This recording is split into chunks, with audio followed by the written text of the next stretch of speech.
Polda Metro Jaya bersama Kodam Jayakarta menggelar apel kebangsaan Jaga Jakarta untuk Indonesia di Monas, Sabtu, 8 Agustus 2026. Polisi menegaskan, kegiatan ini bukan untuk mengantisipasi kericuhan. Kondisi Jakarta dipastikan tetap aman, damai, dan terkendali. Pemirsa, upaya penyelundupan narkotika melalui jalur penerbangan internasional digagalkan petugas gabungan Bea Cukai Soekarno-Hatta dan Barreskrim Polri.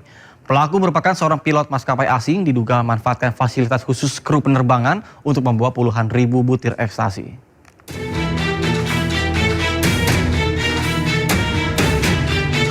Petugas Bea Cukai Soekarno-Hatta bersama Ditipit Narkoba Barreskrim Polri berhasil mengungkap kasus penyelundupan narkotika yang melibatkan seorang pilot maskapai penerbangan asing Malaysia Airlines. Saat dilakukan pemeriksaan terhadap bagasi kru, petugas menemukan 14 bungkus berjumlah 70.114 butir ekstasi yang disembunyikan di dalam koper milik tersangka. Penyidik juga menemukan 4 gram metapetamin atau sabu yang diduga digunakan untuk keperluan pribadi. Tersangka diduga memanfaatkan status pilot yang selama ini mendapatkan jalur pemeriksaan khusus sebagai kru agar barang haram dapat lolos dari pengawasan. Sementara itu, hasil tes urin yang dilakukan Dokes Polri menunjukkan tersangka positif mengandung MDMA, metapetamin, dan kokain. Temuan ini menguatkan dugaan bahwa tersangka merupakan pengguna narkotika saat menjalankan tugas sebagai pilot. Jadi satu perlakuan khusus itu memang diberikan kepada pilot. Ini seluruh dunia. Kru pilot itu pasti dapat perlakuan khusus karena mereka dianggap low risk. Kalau teman-teman naik ke bandara, jalur pilot tersendiri, jalur kru pilot tersendiri. Kemudian juga mungkin penanganan bagasinya tersendiri. Hal itulah yang mungkin membuat sindikat merasa melalui pilot ini aman. Berdasarkan hasil pemeriksaan sementara, tersangka mengaku telah 3 kali membawa narkotika ke Indonesia. Penyidik Barreskrim Polri menduga tersangka merupakan bagian dari jaringan narkotika internasional. Dari Tangerang, Banten, Hasnugara Ainus melaporkan. Pemirsa, kebakaran melanda sebuah hotel mewah di dekat Central Park, Grogol, Tamburan, Jakarta Barat.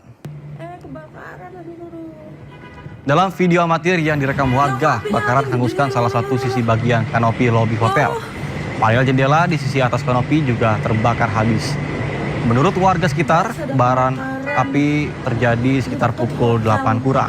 Api pertama muncul dari area panel jendela dan percikannya mengenai kanopi. Kebakaran kini sudah padam setelah mobil dinas penanggulangan kebakaran dan juga penyelamatan atau Glukramat DKI Jakarta dikerahkan ke lokasi. Sementara penyebab kebakaran masih diselidiki.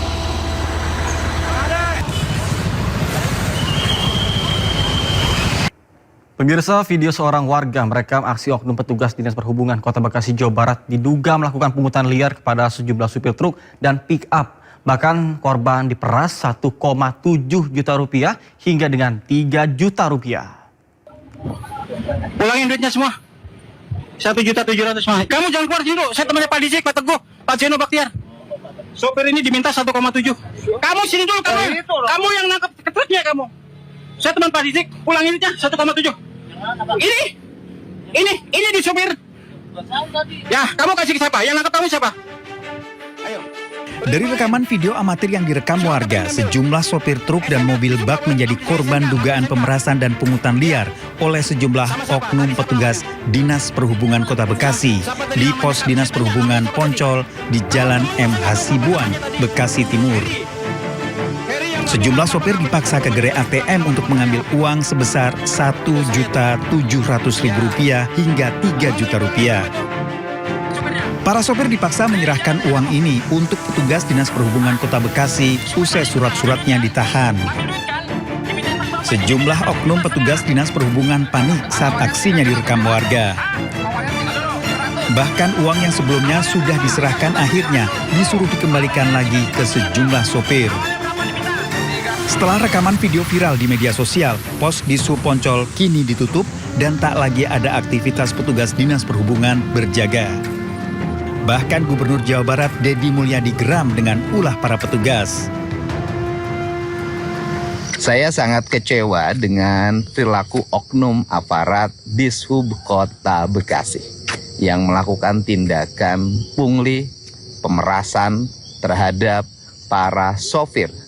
Dan tadi malam saya sudah berkoordinasi dengan Wali Kota Bekasi karena mereka merupakan pegawai Pemkot Bekasi.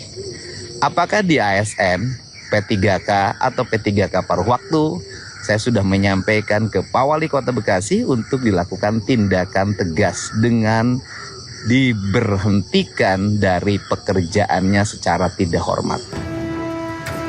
Aksi pemerasan dan pungutan liar oleh oknum Dinas Perhubungan dilaporkan sering dilakukan di Jalan Protokol Kota Bekasi. Oknum dan para petugas mengincar kendaraan luar daerah yang melintas dan diduga mencari kesalahan untuk dilakukan pemerasan. Dari Bekasi, Jawa Barat, Rahmat Hidayat, iNews melaporkan. Pemirsa, polisi melakukan olah TKP ulang untuk mengungkap misteri kematian Sumarna, Satpam BUMN Perum Jasa Tirta II Jatiluhur. Petugas juga mengerahkan anjing pelacak K9 guna menelusuri jejak pelaku dan juga korban. Tim Inafis Polda Jawa Barat diterjunkan untuk olah TKP ulang pada hari ke-8 pasca penemuan jasad Sumarna Security yang ditemukan tewas terborgol. Pemeriksaan difokuskan di Pos Satpam Bendungan Tangguh Kayat, tempat korban terakhir bertugas hingga lokasi ditemukan jasad korban di tepi waduk Jatiluhur. Dalam penyelidikan ini, Polda Jawa Barat juga menerjunkan anjing pelacak K9 untuk menelusuri jejak pelaku dan juga korban. Sementara pihak keluarga berharap polisi segera mengungkap kasus tersebut dan juga menangkap para pelaku.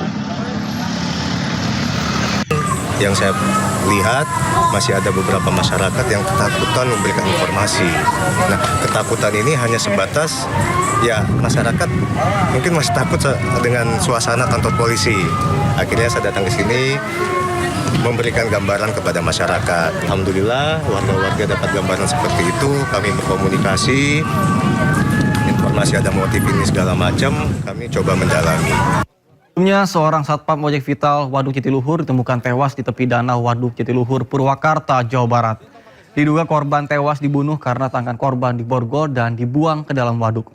Korban diketahui sempat menegur sekelompok pemuda yang hendak melakukan aksi vandalisme di area waduk.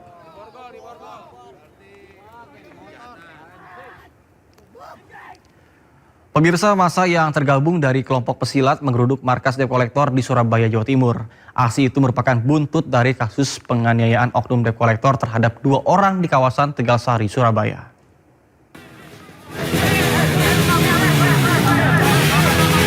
Massa yang tergabung dari kelompok pesilat memaksa masuk dan juga menerobos barikade polisi dan TNI di Jalan Tuku Umar, Surabaya, tepatnya di markas Debt Collector.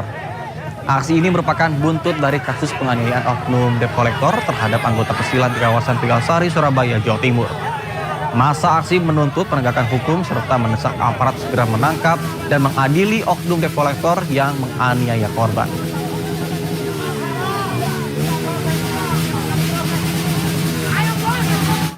Sebelumnya, aksi pembacokan petugas parkir valet di kafe di Surabaya berujung bentrokan antar kelompok pesilat dan juga Debt Collector. Bahkan polisi telah mengamankan terduga pelaku pembacokan.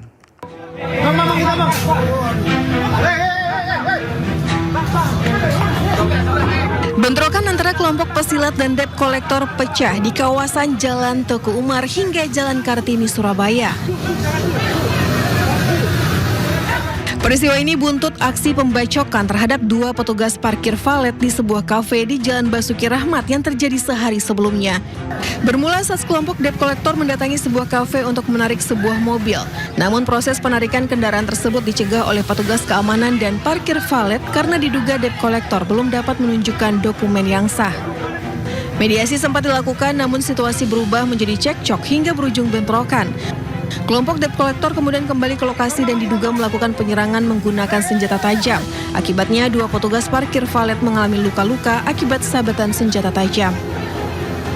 Berkomunikasi dengan ketua kelompok salah satu suku dan alhamdulillah yang bersangkutan bersedia dan kooperatif sehingga kemarin sore pelaku telah menyerahkan diri ke Polrestabes dan saat ini sedang dalam proses penyidikan. Berapa pelaku, Nan? satu pelaku yang melakukan pembacokan. Polisi menyebut salah satu korban pembacokan diketahui memiliki keterkaitan dengan salah satu perguruan silat. Kondisi inilah yang kemudian memicu aksi balasan hingga terjadi bentrokan antar kelompok di kawasan Teguh Umar. Sementara itu pelaku berinisial S telah ditahan di Polrestabes Surabaya. Polisi juga masih mendalami kemungkinan adanya pelaku lain yang terlibat dalam bentrokan tersebut. Jadi kita sampaikan bahwa kita Polrestabes Surabaya ini terus bergerak. Pelaku-pelaku yang memang melakukan pidana kita akan proses. Tapi juga saya sampaikan bahwa jangan sampai nanti ada kelompok-kelompok yang melakukan aksi-aksi semacam aksi solidaritas atau balasan. Percayakan kepada kepolisian untuk melakukan penegakan hukum. Dari Surabaya, Sony Hermawan, iNews melaporkan.